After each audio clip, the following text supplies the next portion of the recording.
Hello and welcome back to the Rise and Shine podcast. I'm your host, Haley Jacob, and today we're going to be continuing learning about the story of David. So grab your coffee, find your comfiest chair, and let's rise and shine.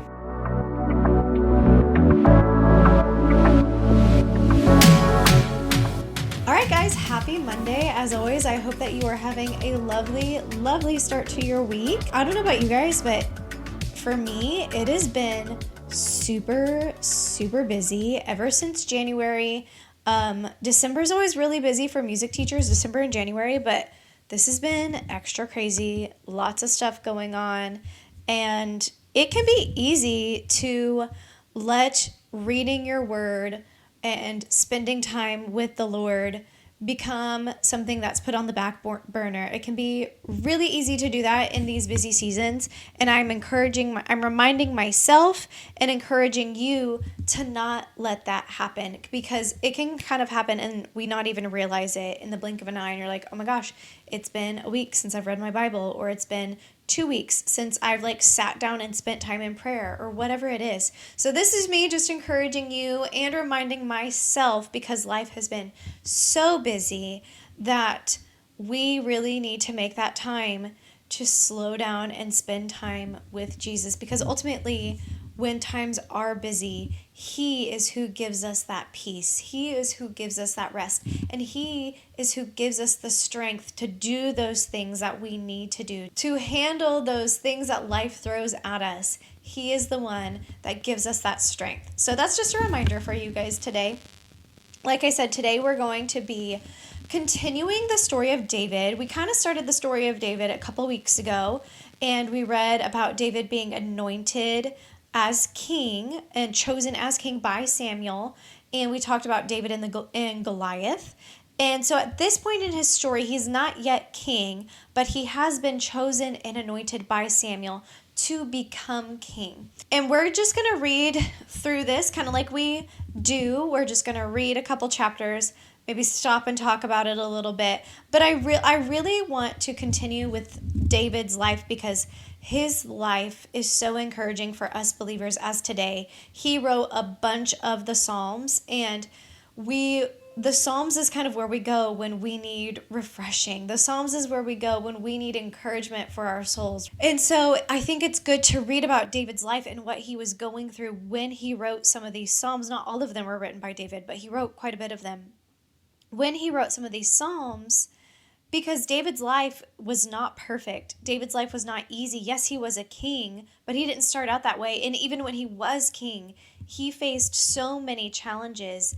And sometimes we can wonder, God, why am I facing so many challenges? I've put you first. I'm praying. I'm seeking your will. I want your will. I'm spending time with you. Why is there so much pushback right now? Why am I struggling so hard in these areas? Am I doing something wrong? And it can be easy to feel like that we're doing something wrong because we're facing these challenges. But no, David's life is an example of how he was a man after God's own heart, and he went through challenge after challenge after challenge. Now, yes, David did bring some of that upon himself because he made poor choices, and he went astray from God's will sometimes. But God always, because he was a man after God's own heart, God always brought him back onto the straight and narrow path. And so it's just really encouraging to look at somebody like David, who is a Bible hero, and be like, oh, yeah, he went through struggles too.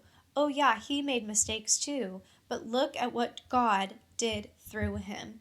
So we're going to pick up where we left off, 1 Samuel chapter 18, and I'm actually going to back it up just a little bit to the end of chapter 17. We probably did read this last time, but the end of chapter 17, this is right after David defeated Goliath, and then the Israelites were then encouraged to go fight the other Philistines, and they just completely won. So we're going to start chapter 17, verse 55, and I'm reading out of the New Living Translation. As Saul watched David go out to fight the Philistine, he asked Abner, the commander of his army, "Abner, whose son is this young man?" "I really don't know," Abner declared. "Well, find out who he is," the king told him. As soon as David returned from killing Goliath, Abner brought him to Saul with the Philistine's head still in his hands. Goliath's head was still in David's hands. He was fresh off the battlefield. "Tell me about your father, young man," Saul said. And David replied, "His name is Jesse, and we live in Bethlehem," which is such a small city.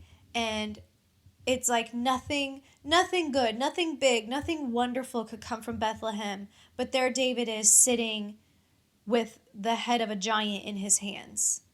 And God chose David, the youngest, the smallest out of his brothers, from a tiny little city called Bethlehem, which, remember, that's where Jesus is going to be born years and years later, Bethlehem. God chose David, who was a seemingly nobody, to not only defeat a giant and lead the Israelites in a victorious battle, but then become king and then be an ancestor of Jesus, the Savior of the world. If you feel like you are no one and you're not good enough, or God can't use you because you're not rich, you're not famous, you're not a minister, you're not quote unquote special, God can use you, and he has a plan and a purpose for your life. Chapter 18. After David had finished talking with Saul, he met Jonathan, the king's son. There was an immediate bond between them, for Jonathan loved David. And I was reading one commentary that said Jonathan kind of looked up to David because he's seeing David, this like young kid, but who's like a warrior who fought lions and bears and is super strong and super brave and super confident in the Lord. And Jonathan looked up to him. But Jonathan himself was a prince, was the son of a king, but Jonathan looked up to a shepherd boy. From that day on, Saul kept David with him and wouldn't let him return home. And Jonathan made a solemn pact with David because he loved him as he loved himself. Jonathan loved David as much as he loved himself. He loved him like a brother, not even like a brother, but he loved him as he loved himself. That was the strength of their bond. Jonathan sealed the pact by taking off his robe and giving it to David, together with his tunic, sword, bow, and belt. That's a really big deal. He took off his like royal garments and his warrior, his sword, his tunic, his clothes, his weapons, and gave them to David, a prince taking off his things and giving them to a shepherd boy. And again, we don't know if Jonathan knew that David would become king at this point, but Jonathan, who would be the next in line to be the king, didn't really seem to care. He's like, "Here, you are my best friend. I love you like a brother. Take all my things." And eventually, David is actually the one that will become king. But Jonathan also was seeking the will of God and he wasn't caught up in jealousy. Like, "Oh, David is my father brought David in, and now I have competition. Now I don't know if I'll get to be on the throne." No, he was like, here's my robe, here's my sword, you're my best friend. Like, let's be buddies. And we need to be like that with each other. There's no reason to be jealous of another believer. There's no reason to be jealous of a God's call on someone else's life, because he has just an important call on your life, and they may not look the same. He's not going to forget you. And just because it doesn't look like what you think it's going to look like or what you've planned out, God has a perfect plan for you. Whatever Saul asked David to do, David did it successfully. So Saul made him commander over the men of war, an appointment that was welcomed by the people and Saul's officers alike. So Saul took this young man, and he saw that everything he had asked David to do, David did it well. Not only did David do it, he didn't grumble, he didn't complain, he did it well, successfully. And so because David did everything, all those small things very well and successfully, then he gave David a bigger appointment. And not only did he get a big appointment, everybody agreed, like, yeah, David's the guy to do that. Like, even Saul's officers were like, yep, you're right. David needs to be doing that. So there's so many good things in David's life, guys. If you are a good steward of what God is giving you now, if you are doing what he's called you to do and doing it with all your heart and doing it well, doing it to the best of your abilities through Jesus, then he will begin to grow you and give you more and begin to pull you into that magnificent calling that you have on your life. If you are doing things well, then people want you to keep doing things, right? If you are going to work and you're doing everything right, if you're trying your best, even if you make a mistake, your boss isn't going to be mad because you are still doing it to the best of your ability. You are doing everything well. You are not grumbling. You're not complaining. That is a verse, I think it's in Philippians, right? Paul was talking about that. Do everything without grumbling or complaining. It looks like this is what David did. And because he did that, and because he was diligent in the things that he was given, then he was given more. Not that that's why we should do things well, to be given more. We should do things well because we want to please the Lord. David wanted to please Saul, and we want to please the Lord. So we want to do things well. We want to do what he's called us to do and do it to the best of our abilities, not do it halfway, right? Not be lazy or do it, I'm going to do it, but I'm going to do it my way, right? No, we want to do it how God wants us to do it, and we want to do it well. And David is a great example of that. Verse 6. When the victorious Israelite army was returning home after David had killed the Philistine, women from all the towns of Israel came out to meet King Saul. They sang and danced for joy with tambourines and cymbals. This was their song. Saul has killed his thousands, and David his 10,000s. This made Saul very angry. What's this, he said. They credit David with 10,000s and me with only thousands. Next, they'll be making him their king. So Saul's kind of starting to see, okay, yeah, David does everything really well, but maybe a little bit too well. Maybe I should be looking out for David. I'm getting a little jealous of what David is accomplishing. Because what if they want to make him king and that's my job? Like, yeah, he can be the commander of the armies. He can do everything I ask him to do, and he can do it great and well and beautiful. But the moment he comes for my job, nope. Saul was getting jealous. So from that time on, Saul kept a jealous eye on David. The very next day, a tormenting spirit from God overwhelmed Saul, and he began to rave in his house like a madman. David was playing the harp, because remember, even before this, David would play the harp to soothe Saul, because Saul had already kind of started to step away from God's will. Saul had already kind of turned away and started doing things the way he wanted doing things and not listening to God. So David was playing the harp as he did each day. But Saul had a spear in his hand, and he suddenly hurled it at David, intending to pin him to the wall. But David escaped him twice. Saul was then afraid of David, for the Lord was with David and had turned away from Saul.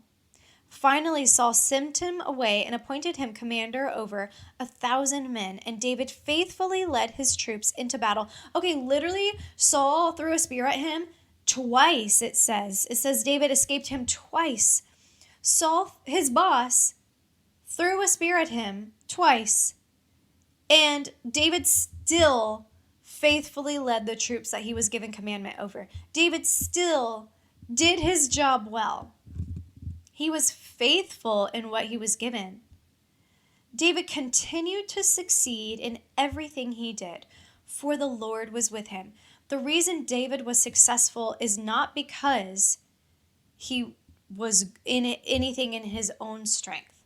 Yes, he was faithful, but he was successful in everything he did because he followed God and God was with him. It was the Lord with him. He was successful not in his own strength, but because he trusted in God and he put God first in everything he did.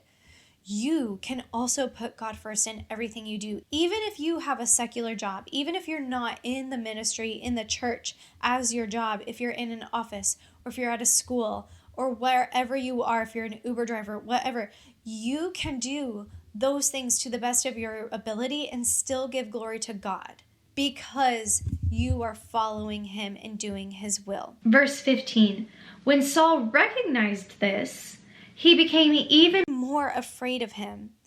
But all Israel and Judah loved David because he was so successful at leading his troops into battle. One day, Saul said to David, I am ready to give you my older daughter, Merab, as your wife. But first, you must prove yourself to be a real warrior by fighting the Lord's battles.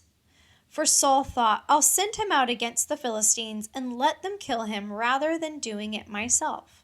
So Saul is starting to plot against David. And he's like, oh, I will send him out against the Philistines. And this time they're going to get David. And then I don't have to get my hands dirty.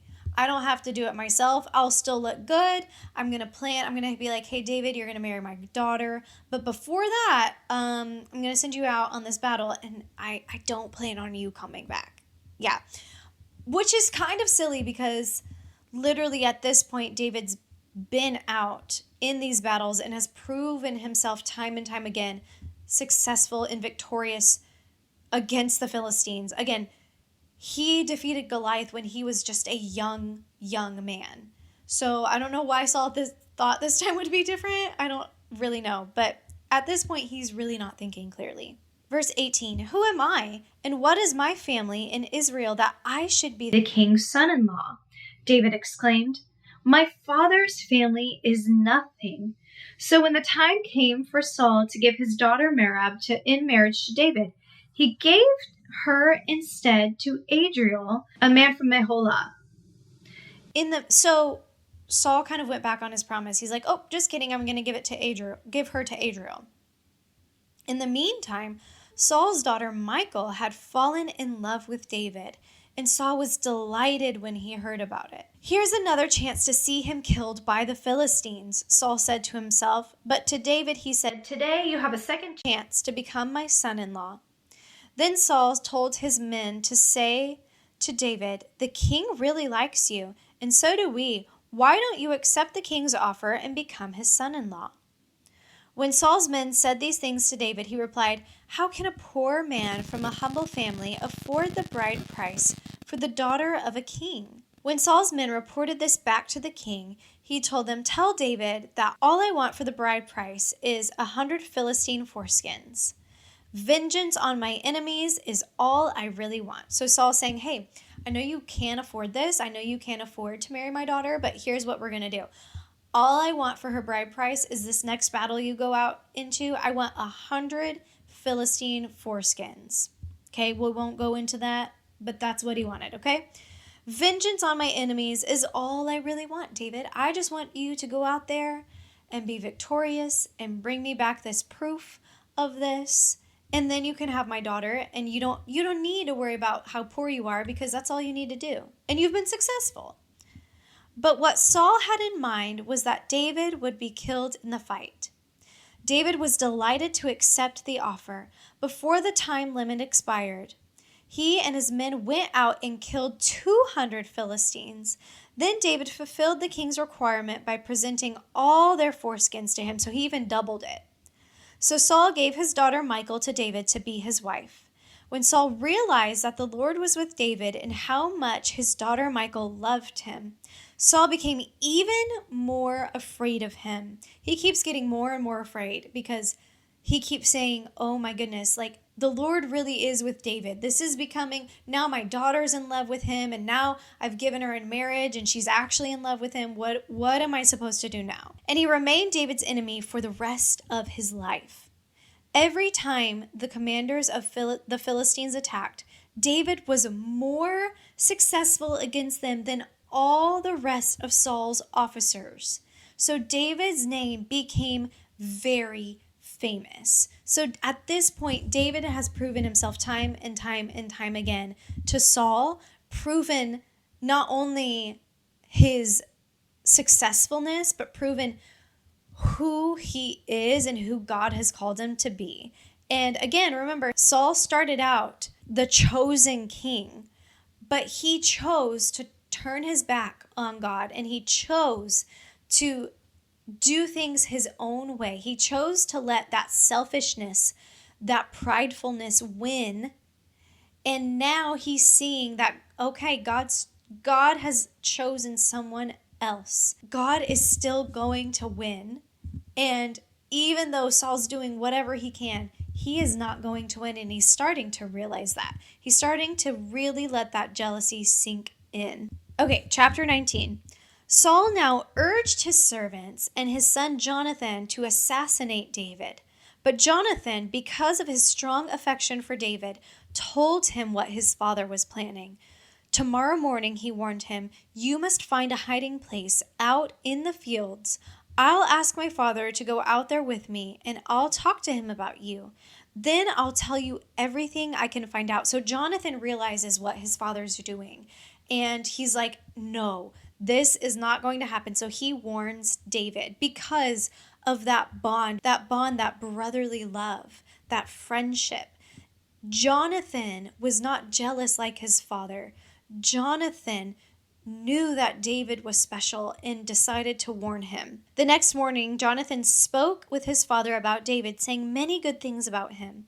The king must not sin against his servant David, Jonathan said. He's never done anything to harm you. He has always helped you in any way he could. Have you forgotten about the time he risked his life to kill the Philistine giant and how the Lord brought a great victory to all Israel as a result? So he's even saying, like, have you forgotten not only what David did, but what the Lord has done through David? God has used David to save all of Israel. You were certainly happy about it then. Why should you murder an innocent man like David? There is no reason for it at all. So Saul listened to Jonathan and vowed, as surely as the Lord lives, David will not be killed. Afterward, Jonathan called David and told him what had happened.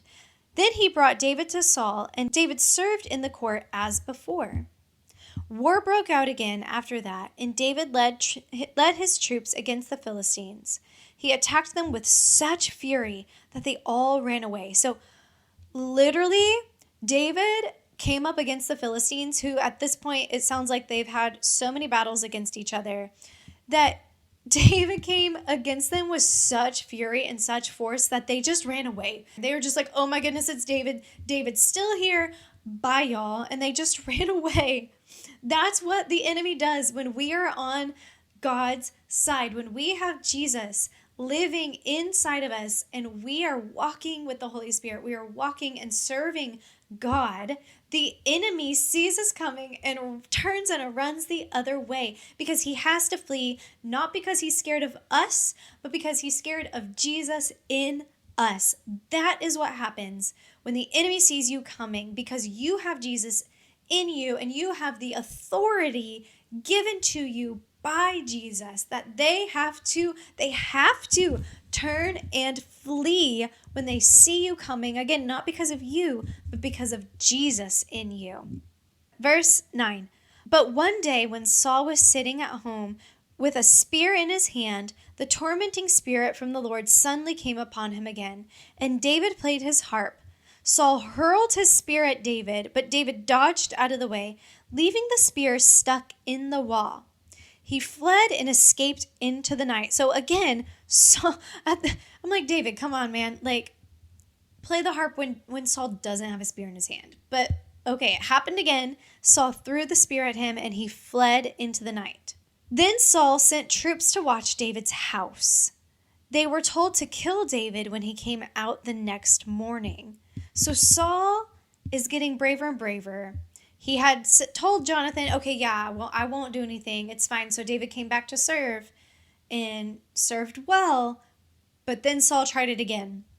And now he's setting troops around David's house. Sometimes the enemy will try to send some troops around you, and they lay a plan out, but know that God has seen it and God sends his angels and his armies to surround you.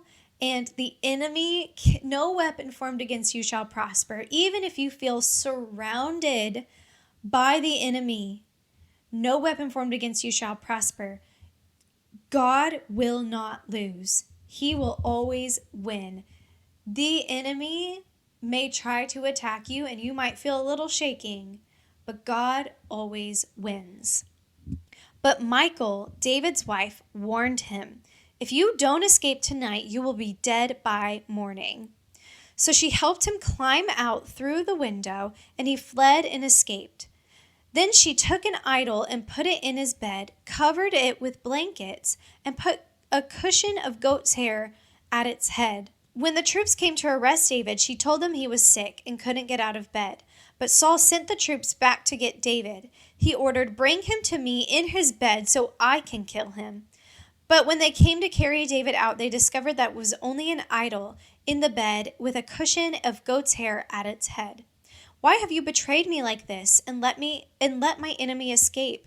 Saul demanded Michal. "I had to," Michal replied. "He threatened to kill me if I didn't help him," which that's a lie, right? She warned him, but that she now is lying to Saul about why she helped David. So David escaped and went to Ramah to see Samuel, and he told him all that Saul had done to him.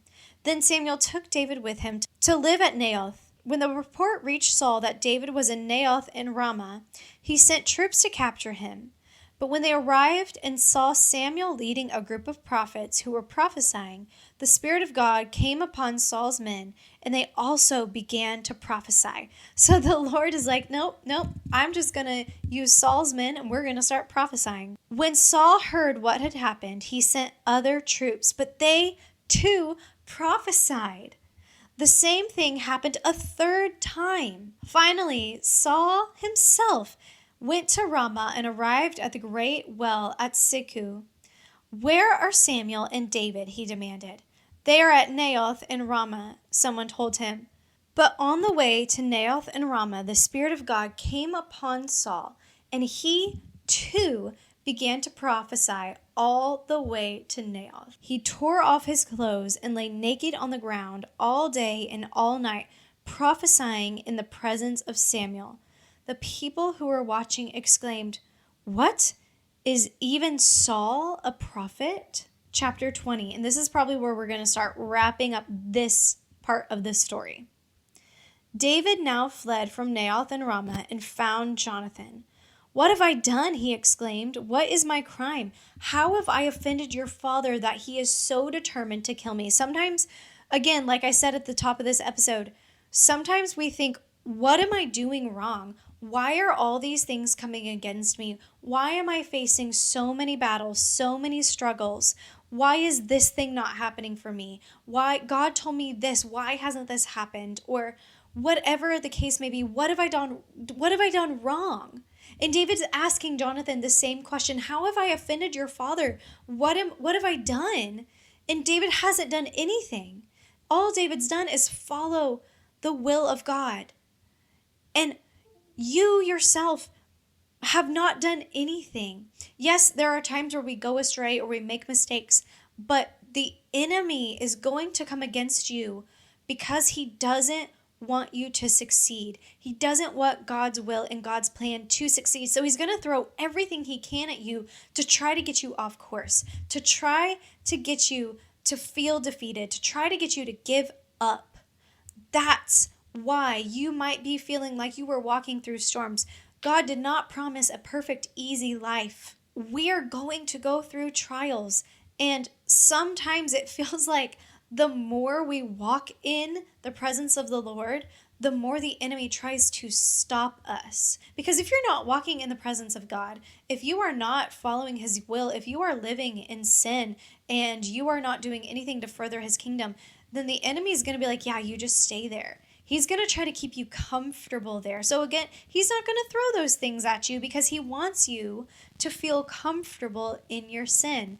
But if you are actively living for God, if you are actively resisting sin, if you are actively pressing in to the spirit realm and walking in your calling, the enemy doesn't like that. He's going to want to stop it. And Saul wanted to stop David because Saul saw that David had the makings to be king. He saw that the people were eventually going to want David instead of him. Verse 2, "That's not true," Jonathan protested. "You are not going to die. He always tells me everything he's going to do, even the little things. I know my father wouldn't hide something like this from me. It just isn't so." So Jonathan's kind of in denial at this point, but he's also probably trying to encourage David. Then David took an oath before Jonathan and said, "Your father knows perfectly well about our friendship. So he has said to himself, 'I won't tell Jonathan.' Why should I hurt him? But I swear to you that I am only a step away from death. I swear it by the Lord and by your own soul." David's like, "No, you don't get it. Your dad knows that we're best friends. So why would he tell you his plan to get rid of me? Because he knows that you would come and warn me." "Tell me what I can do to help you," Jonathan exclaimed. So at that point, Jonathan's like, "Okay, I believe you. I don't want this to happen. No matter what my father says, no matter what my father does, how can I help you?" David replied, "Tomorrow we celebrate the new moon festival. I've always eaten with the king on this occasion, but tomorrow I'll hide in the field and stay there until the evening of the third day. If your father asks where I am, tell him I asked permission to go home to Bethlehem for an annual family sacrifice. If he says fine, you will know all is well. But if he is angry and loses his temper, you will know he is determined to kill me. Show me this loyalty as my sworn friend, for we made a solemn pact before the Lord, or kill me yourself if I have sinned against your father, but please don't betray me to him." "Never," Jonathan exclaimed. "You know that if I had the slightest notion my father was planning to kill you, I would tell you at once." Then David asked, "How will I know whether or not your father is angry?" "Come out to the field with me," Jonathan replied, and they went out there together. Then Jonathan told David, "I promise by the Lord, the God of Israel, that by this time tomorrow or the next day at the latest, I will talk to my father and let you know at once how he feels about you. If he speaks favorably about you, I will let you know. But if he is angry and wants you killed, may the Lord strike me and even kill me if I don't warn you, so you can escape and live. May the Lord be with you as he used to be by my father. And may you treat me with the faithful love of the Lord as long as I live. But if I die, treat my family with this faithful love, even when the Lord destroys all of your enemies from the face of the earth." So Jonathan made a solemn pact with David, saying, "May the Lord destroy all your enemies."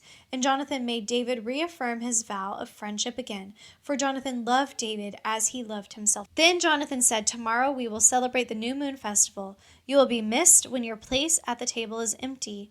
The day after tomorrow, toward evening, go to the place where you hid before, and wait there by the stone pile. I will come out and shoot 3 arrows to the side of the stone pile as though I were shooting a target. Then I will send a boy to bring the arrows back. If you hear me tell him, 'They are on this side,' then you will know as surely as the Lord lives that all is well and there is no trouble. But if I tell him, 'Go farther,' the arrows are still ahead of you. Then it will mean that you must leave immediately, for the Lord is sending you away. And may the Lord make us keep our promises to each other, for he has witnessed them."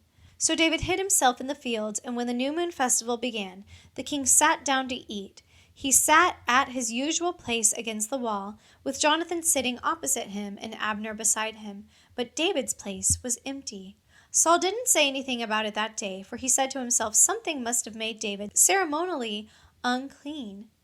But when David's place was empty again the next day, Saul asked Jonathan, "Why hasn't the son of Jesse been here for the meal either yesterday or today?" Jonathan replied, "David earnestly asked me if he could go to Bethlehem. He said, 'Please let me go, for we are having a family sacrifice. My brother demanded that I be there. So please let me get away to see my brothers. That's why he isn't here at the king's table.'" Saul boiled with rage at Jonathan. "You stupid son of a whore," he swore at him. "Do you not think I don't know that you want him to be king in your place, shaming yourself and your mother?" So Saul's like, "I know that you don't want to be king and that you want David to be king instead. That's shameful. As long as that son of Jesse is alive, you'll never be king. Now go and get him so I can kill him." So he flat out tells Jonathan, "Yeah, this is what I want to do." "But why should he be put to death?" Jonathan asked his father. "What has he done?" Then Saul hurled his spear at Somebody takes this spear from Saul, please. Somebody take the spear from Saul. Then Saul hurled his spear at Jonathan, intending to kill him, his own son. So at last Jonathan realized that his father was really determined to kill David. Jonathan left the table in fierce anger and refused to eat on that second day of the festival, for he was crushed by his father's shameful behavior toward David. The next morning, as agreed, Jonathan went out into the field and took a young boy with him to gather his arrows. "Start running," he told the boy, "so you can find the arrows as I shoot them." The boy ran, and Jonathan shot an arrow beyond him. When the boy had almost reached the arrow, Jonathan shouted, "The arrow is still ahead of you. Hurry, hurry, don't wait." So the boy quickly gathered up the arrows and ran back to his master. He, of course, suspected nothing. Only Jonathan and David understood the signal. Then Jonathan gave his bow and arrows to the boy and told him to take them back down. As soon as the boy was gone, David came out from where he had been hiding near the stone pile. Then David bowed 3 times to Jonathan, with his face to the ground. Both of them were in tears as they embraced each other and said goodbye, especially David. At last Jonathan said to David, "Go in peace, for we have sworn loyalty to each other in the Lord's name. The Lord is the witness of a bond between us and our children forever." Then David left, and Jonathan returned to the town. So that is where we're going to stop today. It is chock full of all kinds of drama, intenseness, and even encouragement to us as believers. David went through so much. He was the subject of some fierce and intense jealousy and anger, and his life was in danger. But God sent him Jonathan to be his best friend, to encourage him, to uplift him, and not only that, to save him, right? God is not going to leave you high and dry when in these times when we feel like, what have I done wrong? Lord, I don't know what I've done to cause this silence from you. I don't know what I've done to cause all these things to happen to me. It's not you. Just like we can't earn our way to salvation, our salvation is not based on things we do, right? Like, oh, you made a mistake. Okay. Oh, you made a mistake. Now, all these bad things are going to happen to you. No, we made a mistake and there might be some consequences of that mistake, but that doesn't mean we've lost our salvation. That doesn't mean God just totally forgets about us. Thankfully, because then we would all lose our salvation when we make a mistake, right? No, Jesus died on the cross and forgave our sins.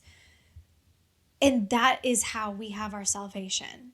Now, we want to please him. We want to do our best, just like David was successful in everything he did. We want to do our best and be successful in the things that God has given to us.